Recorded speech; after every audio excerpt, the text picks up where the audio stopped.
Hi, இன்றைக்கி Sunday. வாங்க இன்றைக்கி என்ன லஞ்சுன்னு பார்க்கலாம். இன்றைக்கி மட்டன் தான் எடுத்திருந்தோம். மட்டன் குழம்பு தான் வைக்க போகிறேன். நான் எப்படி மட்டன் குழம்பு வைப்பேன் அப்படின்றத தான் இன்றைக்கி உங்களோட ஷேர் பண்ணிக்க போகிறேன். இப்போ நான் வைக்கிற மாதிரி நீங்கள் வச்சு பாருங்கள். ஒன் டைம் நீங்கள் பண்ணி பாருங்கள், சூப்பராக இருக்கும். குழம்பு வைக்கிறதுக்கு நான் இன்றைக்கி 1/2 கிலோ மட்டன் தான் எடுத்திருக்கேன். அதுக்கு கொஞ்சம் வெங்காயம், என்கிட்ட சின்ன வெங்காயம் இல்லை, அதனால் பெரிய வெங்காயம் 2 வெங்காயத்தை கிரைண்ட் பண்ணி வச்சுருக்கேன். 2 தக்காளி, 3 பச்சை மிளகா, கொஞ்சம் கருவேப்பிலை, அப்புறம் கறி வேக வச்சுருக்கேன். அப்புறம் தேங்காய், சீரகம், சோம்பு, கசகசா அவ்வளோதான் போட்டு அதை கிரைண்ட் பண்ணணும்.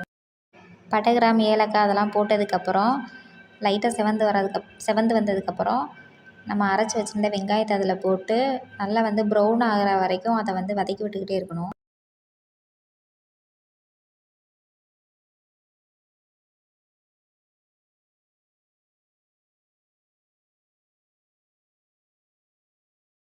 லைட்டாக ப்ரௌனாக வந்ததுக்கப்புறம் இஞ்சி பூண்டு பேஸ்ட்டு அதில் சேர்த்துக்கணும். சேர்த்து அதுவும் லைட்டாக எண்ணெய் பிரிஞ்சு வர அளவுக்கு வதக்கி விட்டுக்கிட்டே இருக்கணும். அதோட பச்சை வாசனை போகணும். இந்த மாதிரி நீங்களும் ட்ரை பண்ணி பாருங்கள். ரொம்ப ரொம்ப டேஸ்ட்டாக இருக்கும்.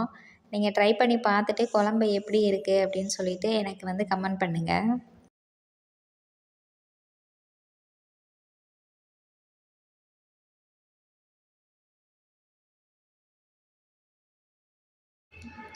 இஞ்சி பூண்டு பேஸ்ட்டு சேர்த்துட்டு பச்சை வாசனை போனதுக்கப்புறம் நம்ம தக்காளி, கருவேப்பிலை, பச்சை மிளகாய் இதெல்லாம் போட்டு அதையும் நல்லா வதக்கணும். அதுவும் நல்லா மேஷ் ஆகி வரணும்.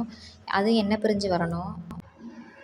சீக்கிரம் வதங்குறதுக்கு கொஞ்சம் லைட்டாக உப்பு சேர்த்து கூட அதில் வதக்குங்க. வதக்குனா கொஞ்சம் சீக்கிரம் வதங்கிடும். இந்த மாதிரி வந்ததுக்கப்புறம் நம்ம வேக வச்சுருந்த கறி இருக்கு இல்லையா, அதை இதோட சேர்த்துக்கிடலாம். மிளகாத்தூள், அப்புறம் மல்லித்தூள், இந்த ரெண்டுமே நான் வீட்டில் வாங்கி வச்சு காய வச்சு வீட்டிலையே அரைச்சிருவேன். கடையிலலாம் எதுவும் வாங்க மாட்டேன். கறி இதோட சேர்த்ததுக்கப்புறம் நம்ம மசாலா சேர்த்துக்கிடலாம். நான் இன்றைக்கி தனி மிளகாய்த்தூள் 2 ஸ்பூன், மல்லித்தூள் ஒரு 3 ஸ்பூன் சேர்த்துக்கிறேன். மல்லித்தூள் நமக்கு தேவையான அளவு சேர்த்துக்கலாம். 4 ஸ்பூன் கூட சேர்த்துக்கலாம். குழம்போட திக்னஸ்க்காக தான் நம்ம மல்லித்தூள் சேர்க்குறோம். நான் ஒரு 3.5 ஸ்பூன் சேர்த்துக்கிறேன். காரம் உங்களுக்கு எவ்வளோ தேவையோ அதுக்கு தகுந்தாப்புல நீங்கள் தனி மிளகாய்த்தூள் சேர்த்துக்கோங்க. நான் 2 ஸ்பூன் தான் சேர்த்துருக்கேன்.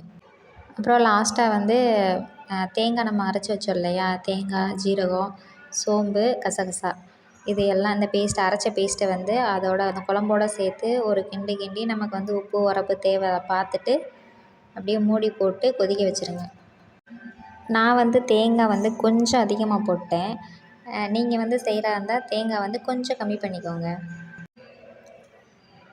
இது மூடி போட்டு கொதிக்க விட்டுருங்க. கொதிக்க விட்டு நான் அதுக்கு இடையிலேயே லைட்டாக ஒரு கொதி வரும்போதே அது கூட உருளைக்கிழங்கு கட் பண்ணி சேர்த்துக்கிட்டேன். ஏன்னா சிக்கன் குழம்பு, மட்டன் குழம்பு எதுனாலும் உருளைக்கிழங்கு, கத்திரிக்காய் அந்த மாதிரி போட்டால் சூப்பராக இருக்கும், டேஸ்ட் நல்லாயிருக்கும்.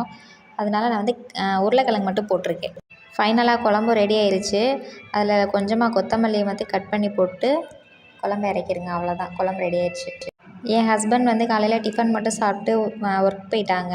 நாங்கள் மட்டும்தான், நான், பாப்பாங்க 2 பேர் மட்டும்தான். சரி சாதம் அவ்வளோ வைக்க வேணாம் அப்படின்னு சொல்லிட்டு கம்மியாக தான் வச்சுருந்தேன். அவங்க இருந்தால் சாதம் வடிச்சிருப்பேன். சாதம் கொஞ்சமாக தானே வைக்கிறோம் அப்படின்னு சொல்லிட்டு குக்கர்லேயே வச்சுட்டேன். இன்றைக்கி சண்டே இதான் லன்ச் மெனு. உங்கள் வீட்டில் என்ன லன்ச்சுன்னு கமெண்ட் பண்ணுங்கள். என்னோடய வீடியோ பிடிச்சிருந்தால் மறக்காமல் என்னோடய சேனலை சப்ஸ்கிரைப் பண்ணிடுங்க. ஓகே, பாய்.